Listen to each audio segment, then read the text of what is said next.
అందరికీ నమస్కారం. మెంతులు, పచ్చిమిర్చి, పసుపు, కరివేపాకు, మసాలా, ఉల్లిపాయలు అంటే అన్నీ మిక్స్ చేసుకోవాలి.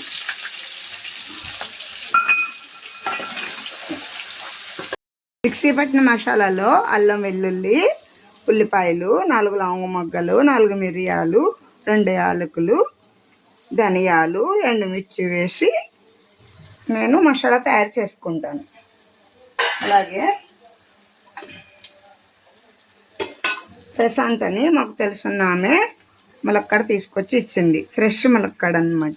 ఒకటే ఇచ్చింది, అది చేపల కూరలో పెడుతున్నాను. ఎప్పుడు కూడా చేప ముక్కలు వేసిన తర్వాత ఇలా మంచి పెద్ద క్లాత్తో ఇలా తిప్పుకోవాలి అంతే.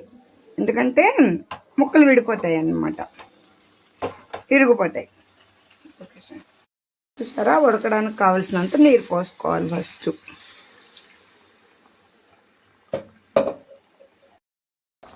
చూసారా, ఉడికొచ్చింది కదా కాస్తంత. ఇప్పుడు చింతపండు పులుసు పోసుకోవాలి.